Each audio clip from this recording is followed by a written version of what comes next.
detrás de un gran propósito, hay una familia sólida. Unidos por el amor y un llamado inquebrantable, los pastores Harold Campo y Alexandra Osorio han edificado un hogar que es el reflejo de lo que predican. Padres de 2 hijas y orgullosos abuelos, su mayor credencial es la coherencia de un matrimonio de más de 15 años al servicio de Dios. Ella es la pastora Alexandra Osorio, una mujer integral. Licenciada en psicología y exitosa empresaria, combina la sabiduría profesional con la unción espiritual. Como mentora de liderazgo y propósito, su voz guía a cientos hacia su destino en Dios, aportando una visión estratégica y restauradora como pastora senior de Nación Reino. Él es el pastor Harold Campo, un maestro apasionado. Comunicador social y magíster en teología con énfasis en Biblia, ha dedicado más de 2 décadas a la formación de obreros. Fundador del Instituto Misiones DRAS y referente del gremio pastoral como vicepresidente de ASPASEP, su vida es una enciclopedia de fe, rigor académico y trayectoria misionera. Juntos, lideran la Iglesia Nación Reino con un solo corazón, formar una generación que entienda su identidad y cumpla su asignación. Con ustedes, una pareja que une la ciencia del alma con la profundidad de la palabra, los pastores Harold Campo y Alexandra Osorio. Porque antes de proyectarles este video y hacer este video, le pedí al Señor, estuve orando antes de poderlo presentar. El Señor me regaló este versículo, que dice en Jeremías 3, capítulo 15, entonces les daré pastores según mi corazón, que los apacienten con conocimiento y con inteligencia. No es para enorgullecer así decir, pero sí está respaldado por esta palabra. Y aquí en Montillas el Señor me regalaba otro versículo que está en Primera de Pedro, capítulo 3 también creo yo, versículo 15, que dice de la siguiente manera: si no santifiquen a Cristo como Señor en sus corazones, estando siempre preparados para presentar defensa ante todo el que les demande razón de la esperanza que hay en ustedes, pero háganlo con mansedumbre y reverencia. Esta es la base de algo que se llama apologética. La apologética es eso, la defensa de la fe. No de Dios, porque Dios no necesita que nadie lo defienda. Se defiende solito y se defiende mejor que nosotros. Pero sí de la fe. Y yo esta mañana quiero decirles que nadie se llame a engaños.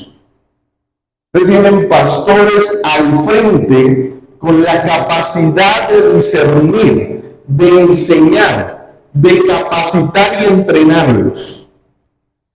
Si alguien puede decir algo de mí, podría decir que yo no hablo en lenguas, y es cierto. También podría decir que yo no hago milagros, y es cierto. Pero desde que el Señor me llamó al ministerio, he sido un apologeta, es decir, un defensor de la fe. Por eso no nos equivocamos en cuanto a la doctrina de la iglesia. Cada material de escuela dominical, cada material de casa de paz, pasa por mis manos antes de ser enseñado y predicado. Así que la doctrina de esta iglesia pasa por el filtro de los pastores. Somos nosotros los encargados de apacentarles con ciencia y con inteligencia. Entonces, que nadie se llame engaños, porque Dios les dio los pastores conforme a su corazón. ¿Cuántos dicen amén a eso? Y esta mañana he querido entonces retomar, y yo más que retomar, he querido traer a colación el eslogan de esta iglesia, el cual nunca ha sido predicado. Y ese eslogan es familias y finanzas sanas. Se hemos hablado hace mucho tiempo, se ha puesto, se ha escrito, hasta en cuadros, lo hemos enseñado en la escuela, pero hoy queremos predicar precisamente sobre las familias y finanzas sanas. Porque creemos que esta iglesia tiene un llamado a predicar sobre eso. No solamente sobre eso, porque quiero reiterar aquí que nadie se llama engaños, que esta iglesia solamente y simplemente habla de finanzas. Estuve revisando el canal de YouTube de la iglesia. Por quienes no saben y no lo han visto, la iglesia tiene un canal de YouTube, gracias a la gestión de Olga. Muchas gracias. Un aplauso para Olga. Es la que gestiona, produce, edita los videos que ustedes ven allí, más de 50 videos. Y estuve viendo la proporción de las temáticas sobre lo que predica esta iglesia, y muy poco habla sobre finanzas. Pero vamos a hablar hoy sobre eso y sobre las familias y sobre las finanzas que dice la palabra de Dios. No solamente me paro con la autoridad que me da el Señor. Yo no solamente preparo un sermón como dicta y reza la homilética bíblica, que cada predicador debe preparar su clase o su sermón durante 8 horas en la semana. No solamente yo estoy con las 8 horas, cada vez que yo me paro frente a ustedes, hay sobre mí, por la gracia y la misericordia del Señor, 9 años de preparación en la universidad. Todo lo que yo les vengo a decir no ha sido inventado, no ha sido sacado del internet y de la IA. Ha sido primero transmitido por el Señor, y por eso vengo con la autoridad del Señor y del rigor académico que me da para decirles lo que cada domingo les vengo a decir. Y por eso este título, el camino hacia la restauración. Y hay un salmo que me ayuda esta mañana a entender esta palabra. Dice así, Salmo 112, versículo 1. Salmo capítulo 112, versículo 1. Dice, aleluya, cuán bienaventurado es el hombre que teme al Señor. Y ojo lo que dice allí, porque esa parte que sigue allí, o el 11 versículo, pero la segunda parte, nos va a ayudar a entender mucho mejor toda esta predicación. Que mucho se deleita en sus mandamientos. Él pudo haber dicho que se deleita en sus mandamientos, está bien, pero no, dice que mucho se deleita en sus mandamientos. Y dice el versículo 2, poderosa en la tierra será su descendencia, la generación de los rectos será bendita. Y el último versículo de este pasaje, el 3, dice, bienes y riquezas hay en su casa, y su justicia permanece para siempre. ¿Eso qué quiere decir? Que esos bienes y riquezas en la casa de esta familia está destinado y apartado para aquellos que se deleitan mucho en sus mandamientos. Porque no se trata solamente de oferta. No es un evangelio de oferta, y ya vamos a hablar también, a profundizar sobre eso. Dice que es para los que temen al Señor y los que mucho se deleitan en sus mandamientos. Porque hay algunos que están ilusionados con este tema. Dicen, pero no han llegado ni los bienes ni la riqueza a mi casa. Sí, es para los que temen al Señor y se deleitan en sus mandamientos. Pero algunos podrán decir esta mañana, pero pastor, yo conozco gente muy adinerada que ni se deleita en el Señor ni en sus mandamientos. Sí, pero hoy vamos a hablar de una prosperidad integral que va mucho más allá del dinero. Y hay una estadística que me llamó la atención, y una estadística que nos hace un llamado, una alerta a nosotros. Y es que más del 50% de los divorcios tienen como raíz o detonante principal los conflictos financieros. Esta es la fuente de esta estadística en la Superintendencia de Notariado y Registro de Colombia. Casi el 50% de los divorcios son por el factor económico. ¿Eso qué quiere decir? Que una familia sana debe tener unas finanzas sanas. Por eso tan importante el tema de las finanzas, a nivel personal, a nivel familiar, porque aquí esta estadística nos está emitiendo una alerta temprana. Y es que cuando estamos en la familia, en el hogar, y las finanzas no son sanas, todo se vuelve muy amargo, todo se vuelve muy difícil, hay tensión en el ambiente. Bueno, tenemos que comprar entonces el café de esta semana. No, pero no hay ni para el café de esta semana. Y la gente se angustia, se preocupa y empiezan los choques, los roces, las confrontaciones. Porque estamos diciendo eso, que ese es un factor importante. Pero cuando habla de las finanzas, no está solamente hablando de la falta de dinero, también está hablando del desorden financiero. Porque algunas veces que no, nos falta más dinero en la casa. Es posible y es probable.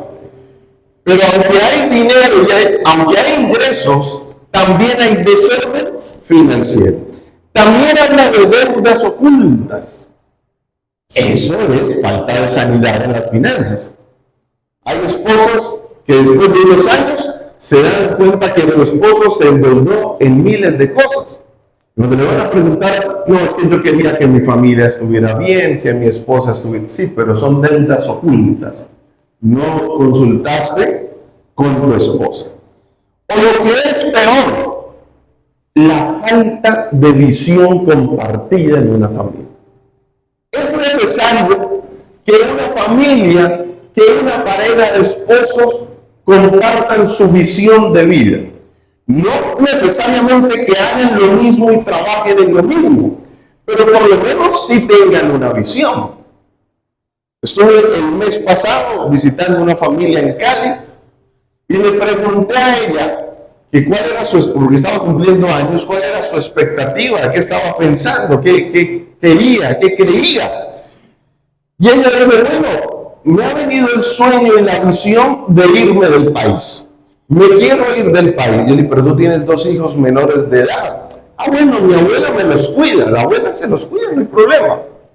Y le pregunté a él, ¿cuáles son tus sueños, expectativas, tu visión? Dijo, no, arraigarme en Colombia. Muy diferente, ¿cierto? El uno para el norte, el otro para el sur. Pero que nos da risa, a veces en las familias pasa, ¿cierto? Pasa en la vida, pasa en TNT, pasa en la vida real. Pasa en la vida porque algunos tienen la visión muy fragmentada. Y una visión fragmentada no es otra cosa que una división.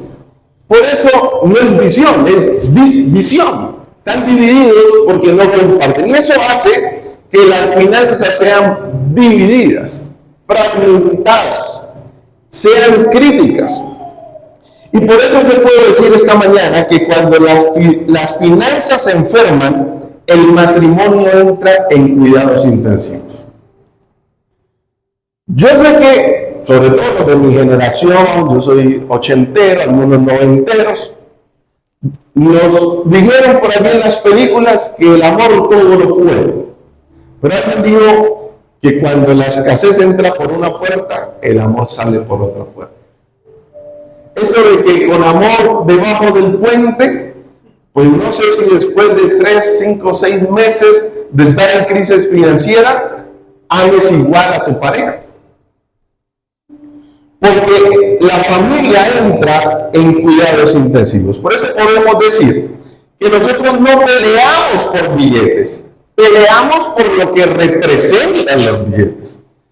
En algunos casos representan seguridad, en otros casos representan control, en otros casos representan prioridades. Y no es por el papelito, por las moneditas, por el papel moneda, es lo que eso está representando en cada uno de nosotros. La sabiduría antigua de los judíos tenía este dicho. Decía, nadie sale de este mundo habiendo cumplido ni siquiera la mitad de sus deseos. El que tiene 100, quiere 200. Es cierto. Porque siempre la codicia, en muchas ocasiones, es la que rompe el saco. Y aquí hay una imagen, la que están viendo en pantalla. Es una vasija con agujeros. Y esa vasija puede representar nuestro corazón, que muchas veces está rota por la codicia. Y representa que aunque hay una fuente de agua tratando de llenar la vasija, nunca será suficiente. No importa cuánta provisión nos entregue Dios, cuando hay codicia en el corazón, nunca será lo pleno, lo exacto, lo perfecto, lo contento, lo suficiente, porque esa familia siempre se sentirá pobre. No, pues ahorita tenemos un buen empleo, un nuevo negocio, pero no nos alcanza, estamos muy mal. Y aquí yo no estoy hablando de proyectarnos, sino de codicia. Y ese hermano también me lleva a decir que para tener familias y finanzas sanas, el primer paso no es ganar más, sino sanar la vasija. No estoy diciendo que está mal ganar más. Podemos ganar más. Algunos necesitan ganar más. Está bien con eso. Pero no haríamos nada si nuestro corazón está así. Por eso el primer paso antes de ganar más es sanar. Por eso algunos no les están llegando los ingresos que necesitan, porque no han sanado su vasija. Y Dios sabe que si les entrega más, más desperdician, más botan, más se va por otro lado. Por eso podemos decir en esta mañana que el lema de nuestra casa es familias y finanzas. Y yo he acuñado una frase en esta mañana. Algunos, cuando termina de predicar, me preguntan, pastor, ¿y eso dónde lo sacó? ¿De dónde lo dijo usted o quién lo dijo? Bueno, esto lo digo yo. Lo digo yo no porque sea muy inteligente, sino porque es parte de la observación natural de la vida, ¿cierto? Ya cuando uno tiene 79 años como yo, pues ya he observado bastante. Y yo he llegado a esta conclusión. Una familia que no sana su relación con el dinero, su relación con el dinero enfermará a su familia. Voy a repetírselo. Una familia que no sana su relación con el dinero, su relación con el dinero enfermará a su familia. Por eso lo primero que debemos hacer es sanar. Porque si no, esa mala relación con el dinero siempre va a enfermar la familia. Y cuando digo sana relación, puede ser que esa familia sea muy adinerada. Por eso he dicho que no es un problema de los billetes. Pero precisamente por tanto que hay mucho problema. Bueno, y entonces, ¿qué vamos a hacer con los 8 carros, las 4 casas, los 20 caballos? Y bueno, pero eso es mío, ¿no? Pero esto es de los niños, ¿no? Pero hay problemas en la familia. Pero también hay problemas cuando escasea. Bueno, ¿y ese huevo es para quién? No, pues para mí, porque me voy a trabajar. Y los niños, no, los niños que coman arroz y así. Es decir, necesitamos sanar nuestra relación con el dinero. Y esta mañana yo quiero presentarles 2 reinos. El evangelio de la oferta o la mal llamada teología de la prosperidad. ¿Qué es esto?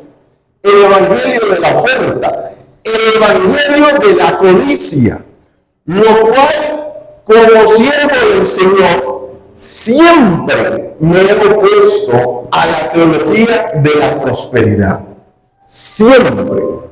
¿Por qué? Porque no es bíblica. Porque es el evangelio de la codicia. Y el Señor no nos ha llamado a codiciar. Ese no es el llamado que nos hace el Señor. Ahora bien, el hecho de que como iglesia rechacemos tajantemente la teología de la prosperidad, el hecho de que yo rechace la teología de la prosperidad, no significa que abrace la teología de la escasez. No significa que abrace la teología de la miseria. Porque algunos piensan eso. Entre más pobre y miserable, más espiritual. Y eso tampoco dice la Biblia. Sería ir en contravía de la Biblia. Y lo he dicho muchas veces. No me interesa ser políticamente correcto, sino bíblicamente correcto. Y eso es lo que estoy haciendo esta mañana.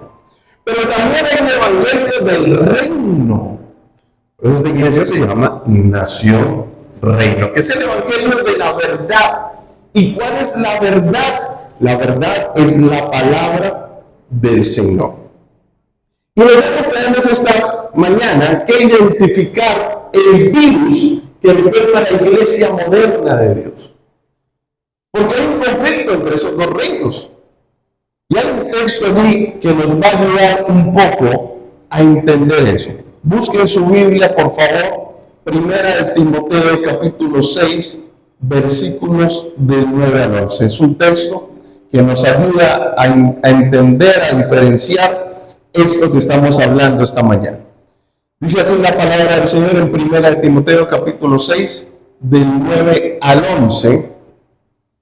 Pero los que quieren enriquecerse caen en tentación y lazo y en muchos deseos necios y dañosos que hunden a los hombres en la ruina y en la perdición. Porque la raíz de todos los males es el amor al dinero, por el cual, codiciándolo algunos, se extraviaron de la fe y se torturaron con muchos dolores. Pero tú, hombre de Dios, huye de estas cosas y sigue la justicia, la piedad, la fe, el amor, la perseverancia y la amabilidad. Entonces nosotros tenemos que entender esta mañana por medio de las Escrituras que nosotros abrazamos como iglesia el evangelio del reino de Dios y predicamos reino, no religión. Y eso me lleva a lo siguiente, hablando del espejismo, de la teología de la prosperidad. La teología de la prosperidad ve la iglesia como un negocio. Y a mí me da risa porque en conversaciones de personas que no asisten a iglesias y todo eso, salen muchas conversaciones, muchos chascarrillos, y uno de ellos es: usted está mal de plata, monte una iglesia. Ese es el mejor negocio. Me da risa porque es un mal negocio. Es un mal negocio financieramente hablando. Para el reino es un buen negocio en el sentido que más personas llegarán a los pies del Señor. Esa es la idea de una iglesia, pero no como un negocio lucrativo. No está para lucrar a nadie. A nadie.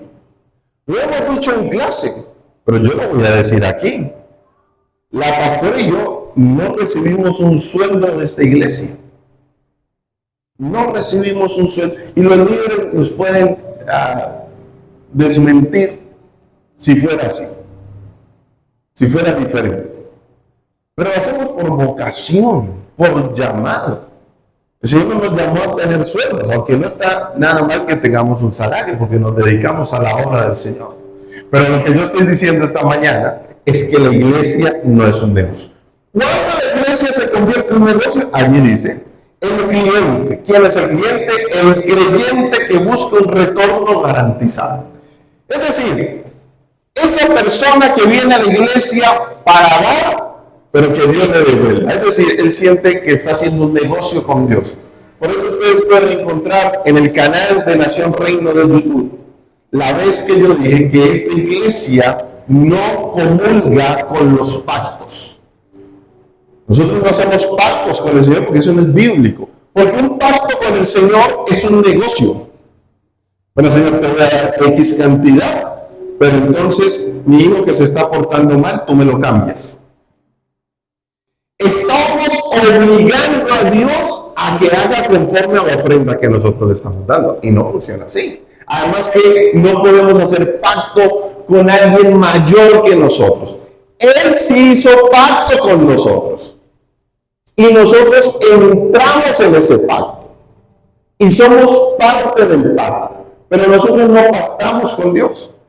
Yo he sido claro y tajante con eso.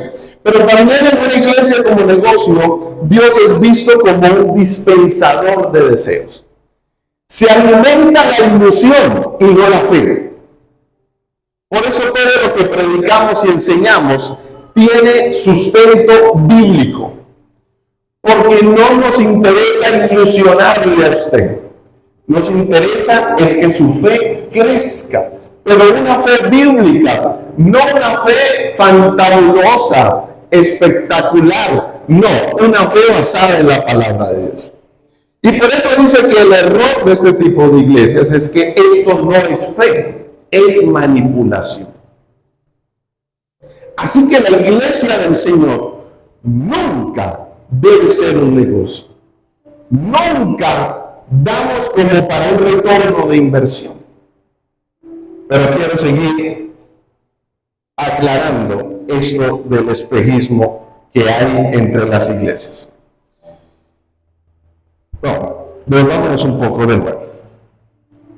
Y pongo algunas características de la iglesia de la teología de la prosperidad a las iglesias de la prosperidad. Porque, ojo, el no creer en la teología de la prosperidad no significa que no haya un Dios que nos prospere. Porque la Biblia sí habla de que Dios nos prospera.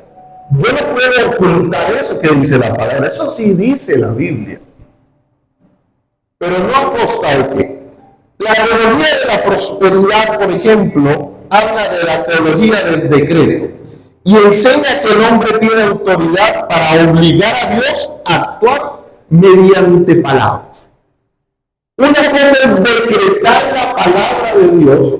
Y otra cosa es que yo crea que frente a mi decreto obligo a Dios a cosas que Dios no me ha mostrado o que Dios no me ha dicho. En las iglesias de la prosperidad, teología más bien de la prosperidad, el pastor es un modelo de consumo y su autoridad se mide por el lujo extremo y no por su devoción a Dios. Ojo, no estoy condenando el lujo, ni del pastor, ni de los pastores, ni de ningún miembro de la iglesia.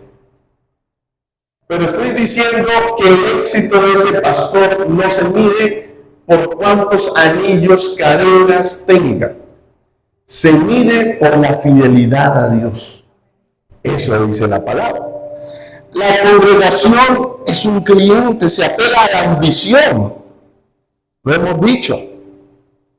Y se confunde la bendición de Abraham con el sueño americano. Y allí yo sí quiero entrar en la siguiente diapositiva para que entendamos que es diferente el sueño americano a la bendición de Abraham que todos tenemos derecho. Miren, hablando de eso, el sueño americano es egocéntrico, busca el ascenso individual, la comodidad como el último fin. Bueno, unos dicen sueño americano, otros dicen pesadilla americana y otros dicen sí, es el sueño americano porque mantienen con sueños, porque mantienen trabajando. Entonces se cumple el sueño americano. Pero ¿qué dice la bendición de Abraham? Génesis 12:2 es misional. Dios bendice para que seamos bendición a otros. El sueño americano construye imperios. El pacto de Abraham construye canales. Canales de bendición. Por eso dice allí, te bendeciré y serás bendición. El Hijo de Dios debe entender que la bendición de Dios para él no es para construir solamente un imperio, es para bendecir a otros. Porque es un canal de bendición. Esa es la bendición de Abraham. Es decir, Dios te bendice para él. Por eso algunos por allí, de manera a veces mecánica, pero con sentido, dice, bendecido para bendecir. Debería ser la máxima, por lo menos de todos. Estoy bendecido para bendecir, no para acumular. no para mostrar, no para que digan, ay, la sacó del estadio, cumplió el sueño americano, sí, y los demás. Por eso debemos hacer algunas diferenciaciones entonces en esta mañana. Y aquí nos vamos no solamente a hablar de las características de la iglesia de la prosperidad, o la teología de la prosperidad mejor, sino del shalom. Y es que en tiempos bíblicos, cuando se le deseaba shalom a otra persona, que todavía hoy se saludan así los judíos, era algo más integral, iba mucho más allá del dinero. Shalom significa paz, significa integridad, significa propósito, significa salud. Porque podríamos tener dinero sin salud. ¿Y de qué vamos? Algunos, bueno, cuando uno va a las clínicas, a los hospitales, y lamentablemente algunos son alimentados por sonda, es cuando uno valora el huevito que se come en la mañana, ¿cierto? Y aunque es un huevito, lo puedes masticar, lo puedes oler, te lo puedes comer con gusto. Eso es shalom. No solamente es el dinero por el dinero. ¿Qué haríamos con dinero si no tenemos paz? Si cuando llegamos a la casa no es un hogar, sino que es un infierno de problemas. No tendríamos el shalom de Dios. ¿Y qué haríamos con mucho dinero sin vivir con un propósito definido? Solo vivir por vivir en el círculo vicioso. Y precisamente por eso, versus las iglesias que trabajamos más bien la verdad bíblica, iglesias saludables bíblicamente, debo decir que nuestro enfoque es teocéntrico. ¿Qué quiere decir eso? Que Dios es el dueño de todo y nosotros los administradores de todo. Pero el dueño es Él es el quien da, el que suministra, el que bendice. Nosotros como iglesia creemos que Dios prospera para que su reino avance y su nombre sea glorificado. Esa es la manera que Dios prospera. Y esta es la manera, shalom, en que la Biblia habla de prosperidad. Nunca acumulación egoísta, sino administración generosa, que es diferente. Tengo una cita clave, se la puede buscar allí en 2 Corintios 9:8, no la voy a proyectar, solamente la voy a leer.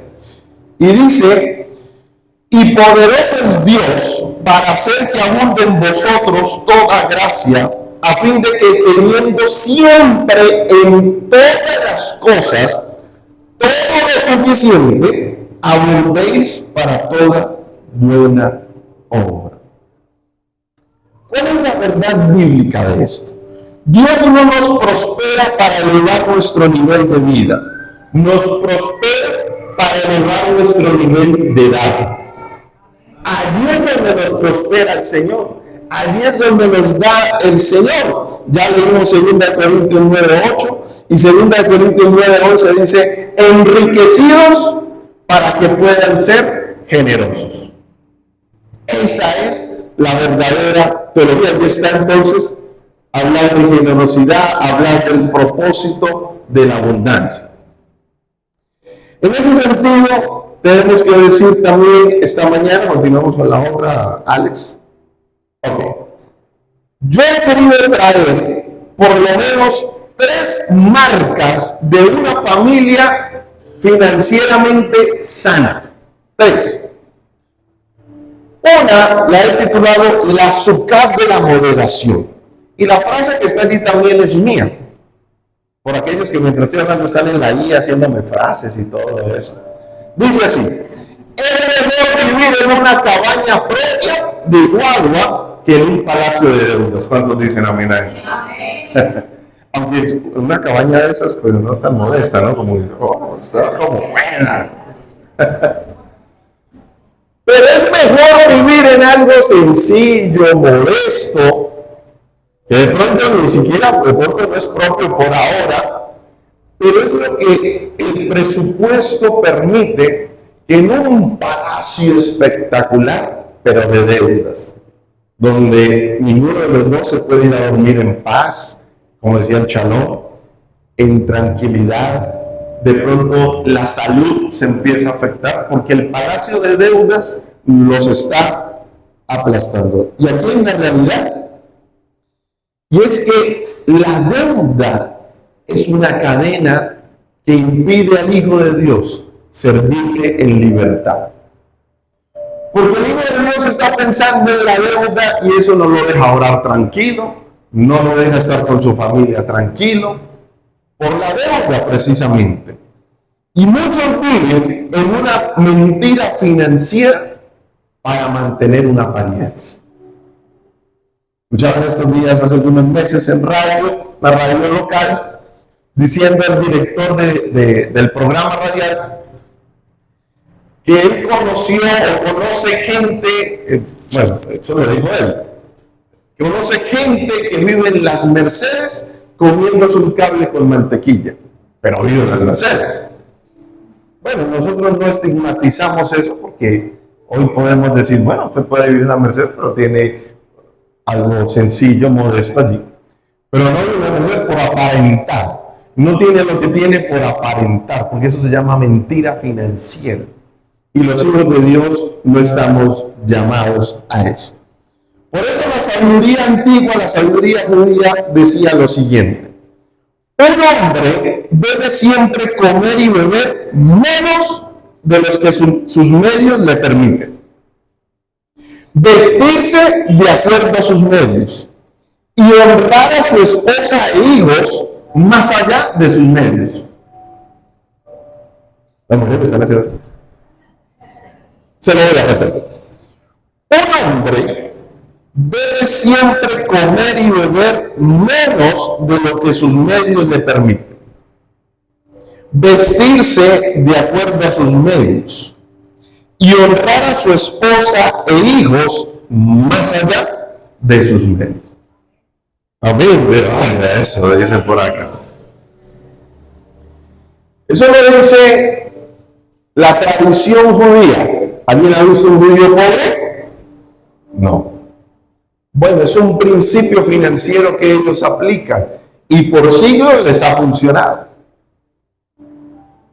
Y es que a veces honramos más a los de afuera que a los de adentro. Miren ustedes cómo somos de raros y chistosos. Cuando viene una visita, sacamos la mejor vajilla, los mejores cubiertos. Los mejores cubiertos y la mejor vajilla es para nosotros que vivimos allí. No es para la visita. Ah, ¿quiere honrar la visita? También. Pero eso es para nosotros, los que todos los días trabajamos en esa casa, en ese hogar, en esa familia. Y algunos no honran mucho a su esposa, ni honran mucho a su esposo. Por eso este es el llamado. Así que una familia sana vive en un azúcar antes que en un palacio de deudas. Y por eso dice allí, honrar a la familia no es comprar lujos, es regalar la paz de no deberle nada a nadie. Eso sí es una familia sana. Nos comimos este pancito entre los dos, entre los tres, pero no le debemos nada, estamos tranquilos. Pero no en Cartagena comiendo pollo de Lara. Hay familias así, ¿cierto? Que viajan así. Muy bien, otra marca que quiero regalarles en esta mañana. Número 2, el ayuno de la comparación. Hoy no competimos contra el vecino, competimos contra el algoritmo, que nos dice que el que está en las redes sociales vive mejor que nosotros, pasea mejor que nosotros, tiene mejores cosas que nosotros, porque el vecino ya ni lo conocemos. Bueno, ¿y quién vivirá aquí? No sé, pero cuando vamos a las redes sociales, allí sí ven y digo, uy, no, y ya mi amiga ha paseado 3 veces y yo no he paseado nada. Bueno, entra la comparación. Por eso he titulado aquí el ayuno de la comparación. Y compramos a veces para impresionar a desconocidos. Hay que decir que la envidia es el cáncer de la economía familiar. Algunos se endeudan por envidia. No, pero ya mi amiga, la estoy viendo aquí, compró carro nuevo y toda la cosa, y nosotros en esa moto, ¿no? Tenemos que cambiar. Pero no es por envidia que nos tenemos que mover. Es por llamado, por propósito. Por eso alguien dijo allí, hablando de sabiduría antigua, ¿quién es rico? El que se regocija en su porción. Ese es rico. El que se regocija en su porción. Y eso traído a la Biblia habla del contentamiento. No el conformismo. Porque algunos dicen, pastor, yo la verdad, pues no quiero más, no necesito más. Pues mi hijo con esas muditas de ropa se sostiene. Yo con esta bicicleta pues por arriba y por abajo. Hay que estar contento con eso. Porque nos lo dio Dios. No importa si es el huevito, la bicicleta, los zapatitos, no importa. Contentos, pero no conformes. Porque Dios nos llama a nosotros a creer por más. No por avaricia, sino porque nosotros sabemos que la bendición de Dios está para los que le obedecen. No por codicia, sino por llamado. Y yo puedo decir esta mañana que la salud financiera comienza con el ayuno de la comparación. El presupuesto familiar no debe empezar con las redes sociales del otro. Bueno, hagamos presupuesto, pero miremos aquí el Instagram a ver los demás dónde están. Ah, Punta Cana. Bueno, nosotros, no, pero no hay cómo. Algunas familias viven con la realidad alterada de manera muy estrambótica, ¿cierto? El esposo allí tratando de sacar un poquito de crema dental y mientras se cepilla los dientes, la mujer diciéndole, bueno, mi amor, no sé qué iPhone comprarme, si el 17 o el 15, no sé qué carro vamos a comprar. Y un poco de cosas, y el esposo tratando de sacarle crema dental allí. La realidad alterada. Pero el número 3, la marca también que viene a ser la última, y es el legado de la generosidad. Hay un error. No es da para recibir, es da porque Dios ya te dio. Lo he dicho en diferentes prédicas, momentos de la iglesia. Dar en la iglesia no es una transacción, pero sí es una bendición. No es una transacción, pero es una bendición. Podemos decirlo diferente. El dar a Dios nunca será una transacción, pero siempre será una bendición. Por eso entonces el Salmo 112 dice que el hombre que teme a Jehová repartirá a los pobres, su justicia permanece. Esa es una familia financieramente sana, una familia que agrada al Señor. Y de esa manera uno puede seguir avanzando. Vamos con la otra, Alex. Y es la decisión final. No permitas que el dinero que debería bendecir a tus hijos sea la razón por la que pierdes tu matrimonio.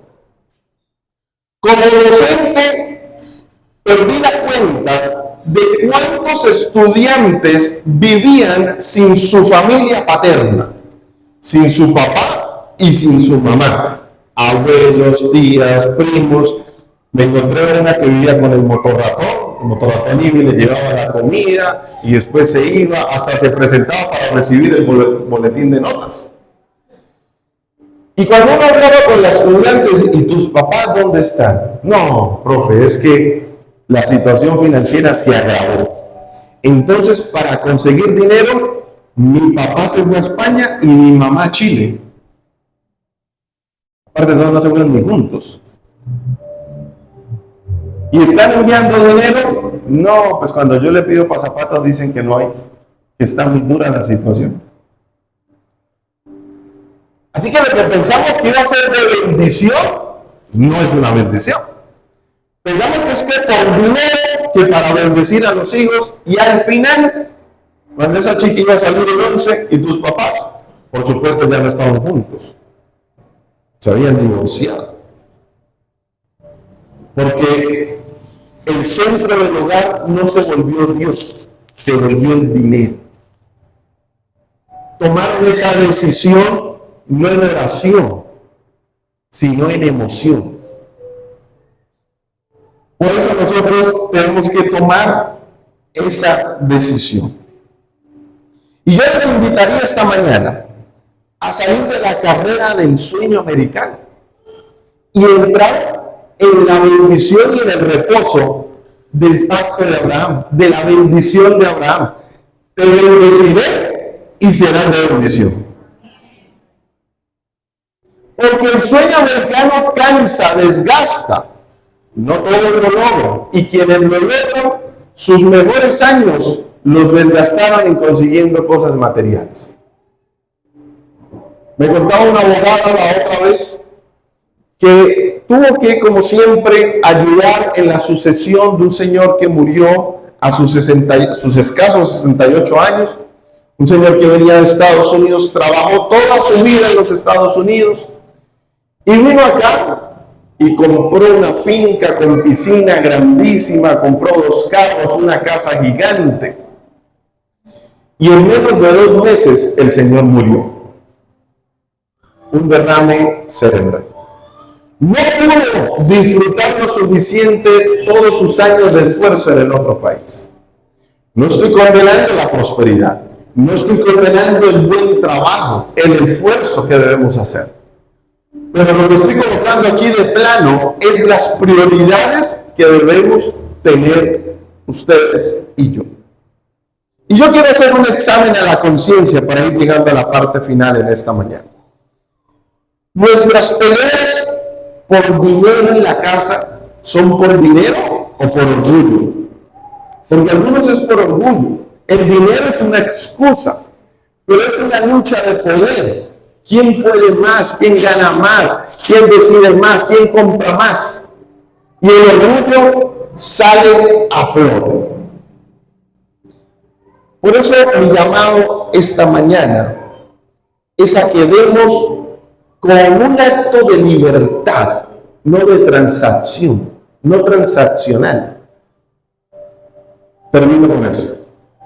De manera increíble, el pueblo de Israel, cuando más dio, cuando más ofrendó, lo hizo en el desierto, cuando menos tenía.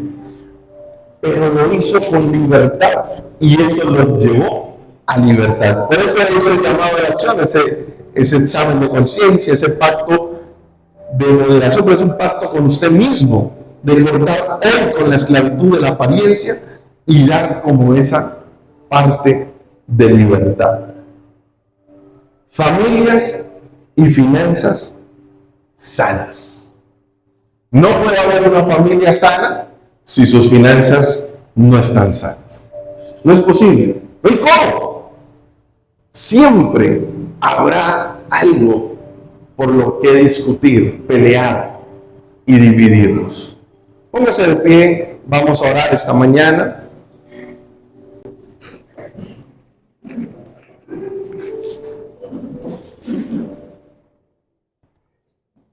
Y vamos a hablar con el Señor. Te he pedido lo material, pero no te he pedido lo más importante.